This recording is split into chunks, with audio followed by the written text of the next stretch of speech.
A gente começa agora o último bloco do Expressão Feminina sobre planejamento familiar. Doutora, eu queria saber como é que o pai a mãe, conseguem conversar com o adolescente sobre planejamento familiar, porque nessa fase os hormônios estão a 1000 por hora e os pais ainda têm dificuldade, não é verdade? É verdade, menos, mas ainda tem. Ainda tem. A gente precisa estimular mais essa conversa, esse diálogo entre pais e filhos, porque eu acho que é o primeiro ponto para se esclarecer essas dúvidas. São os pais dentro da sua própria casa com o seu filho. Claro que passa pela escola, também pelo ginecologista na orientação, mas os pais são as primeiras pessoas a abordarem o assunto com o seu filho. E eu acho que essa dificuldade é falar sobre a sexualidade, sobre a vida sexual do filho. Então, talvez um bom caminho seja falar, escuta, você já pensou no seu planejamento familiar, né? Começar com um assunto mais para ele pensar além, né? Para ele pensar a longo prazo, não é isso? Talvez seja um bom caminho. E em termos de saúde mesmo, né? Começar a esclarecer sobre as doenças sexualmente transmissíveis, sobre a existência dos métodos anticoncepcionais, para começar a ter o conhecimento e o amadurecimento para quando mais tarde o adolescente, né, ou na vida da adolescência ou na idade adulta, inicia a atividade sexual, ele tenha conhecimento de todos esses temas. Entendi. Maria Helena, você foi a única que eu não perguntei ainda. Você tinha esse contato com a sua mãe? Você teve alguma orientação? Não. Não teve? Não, a minha mãe nunca falou assim nada sobre sexo.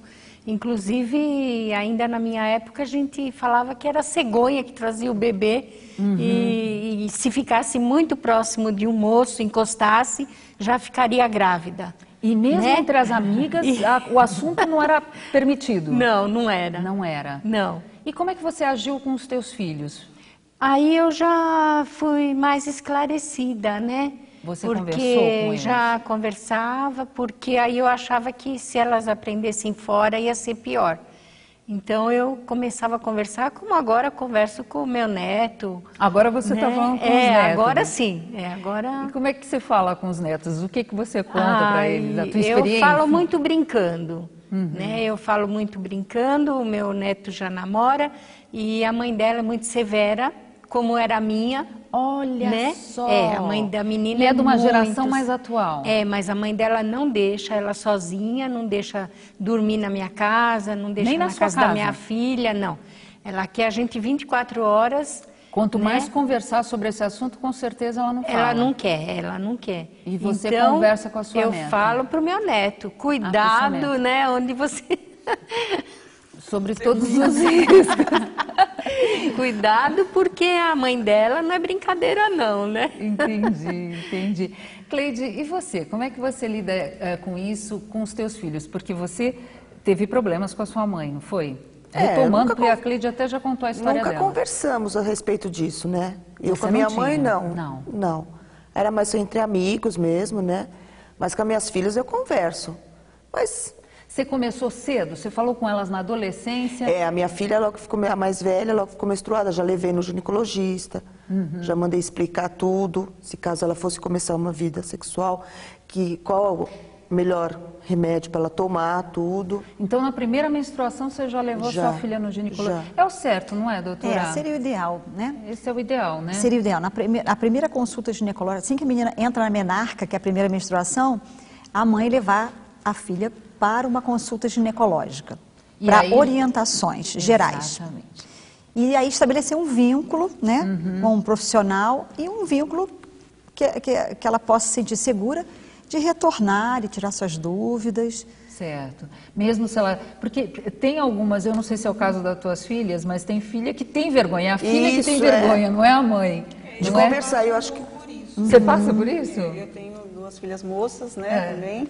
E elas têm, por mais que eu queira, às vezes, puxar assunto com elas, elas se bloqueiam. Elas têm vergonha. Mas aí talvez a estratégia seja levar ao ginecologista. Tanto que, nas duas, a primeira menstruação de cada uma, eu as levei ao ginecologista. Isso. Tanto que na segunda consulta elas quiserem entrar sozinhas. Normalmente é o que acontece. Olha, lá de fora. A primeira que fez que eu fui. E eu acho que a gente tem que respeitar, porque é um espaço delas. Eu já deixei entrar sozinha da primeira. Ah, é? Ela entrou sozinha. Ah, eu já quis ir sozinha. Eu mesma liguei e marquei meu médico. Eu tinha 13 anos, mas eu liguei, marquei meu médico e fui. Minha mãe me levou, mas eu quis ir sozinha. Mas você conversa com a sua mãe ou você esse Não, tipo eu de converso, assunto a gente com sempre ela? conversou assim. E também eu tinha fato de vê-la, né? Minha mãe, ela é jovem, ela tem 39 anos agora, então ela foi mãe jovem também, então tem aquela coisa toda, né? Eu já sabia como que era, foi mais uma... Ter um filho cedo foi apenas uma casa, né? Uma besteira. Gabriela, a gente está falando sobre planejamento familiar. Você já tinha pensado nisso? Sempre. O que você ia fazer? Sempre pensei, né? Aí acabou Sempre não, Gabriela, porque você teve neném com 18 anos. Eu sempre pensei, mas acabou acontecendo depois, assim. Né? Mas depois, agora eu penso, né? Tanto é que eu uso o CIO, então eu sei que daqui a um tempo, daqui a uns 7 anos, quando eu quiser tirar, tiver já estudado, trabalhando, tudo direitinho, aí sim eu quero ter outro filho. Você tem mais ou menos a idade que você quer isso? Você tem mais ou menos na sua cabeça? Tenho tudo na minha cabeça, já tudo certinho que eu quero fazer assim. Planejado. É. Porque, Regina, você teve 3, né? Foi. Nós falamos sobre o primeiro e o último, mas teve o do meio. Você planejou o do meio ou não? Não, nenhuma das minhas gestações foram planejadas. Nenhuma delas? Mas você usava algum método contraceptivo? Olha, a princípio, eu fazia tabelinha. Fazia tabelinha. Aí eu passei a usar anticoncepcional. A tabelinha é um perigo, né, A tabelinha é um método, assim, é um método que tem uma taxa de falha alta.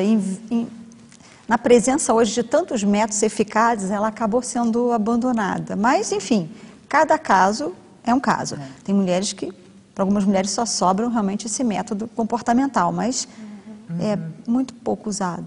Então, e depois, com o tempo, meu marido, ele resolveu usar a camisinha, né? Porque ele tinha medo da... Também, nossa, do 3º filho, ele quase teve Para mim chega de tabelinha. Não, eu não quis mais. Sem tabelinha. Você acha que isso faz diferença, você planejar a sua vida? Você fala com as suas filhas sobre isso? Eu vou falar uma coisa. Eu tenho a minha filha mais velha, ela é completamente planejada na vida dela. Olha. Então, hoje ela tem 26 anos, ela tem a casa dela, ela tem o emprego dela, ela tem a vida dela. Muito bem planejada. Tanto que ela só quer ter filhos após os 30 anos. Então, ela quer se manter, ela quer se formar em tudo, ter uma base mais sólida para ela poder depois pensar em ter um filho. Porque realmente, né, filho é coisa séria. Então, eu acredito que a gente tem que ter uma estrutura por trás para poder assumir um filho lá na frente. É verdade. E hoje em dia a mulher sente essa necessidade, né, dela dar um gás na carreira dela, na vida dela, para quando tiver um filho ela está mais plena, mais tranquila, não é isso, Cleide? Exatamente. Você também não sente assim? Porque você também não planejou nada, né? Não, a do meio sim. A do meio você planejou? Sim, porque eu só tinha um... por mim, eu só ia ter um filho. Eu só queria a mais velha. Aí ela começou, eu quero irmãozinho, quero irmãozinho. Eu tomava remédio, quero irmãozinho, quero irmãozinho. Eu falei, o jeito dá o irmãozinho. Já estava com 5 anos, né? Aí foi que aí sim, eu parei o remédio, eu engravidei. E ao contrário, a que não é planejada tem a vida mais planejada. E a que não foi planejada é que... que aconteceu. Bom, doutora, planejamento, então, hoje em dia, na vida da mulher, é tudo, não é verdade? Fundamental, fundamental. O planejamento familiar é fundamental para garantir a saúde, não só da mãe, quanto da criança. É muito importante. E com as meninas, na primeira menstruação, é o ideal que se comece, mas com os meninos também, não é? Conversar com eles, conversar, uma responsabilidade. A gente não deve esquecer do menino, né? A gente fica muito preocupada com a saúde só da mulher, mas a gente tem que se preocupar também com a saúde do adolescente, do menino também. E a gente fica por aqui com o programa de hoje. Eu agradeço a sua audiência e até o próximo programa. Tchau!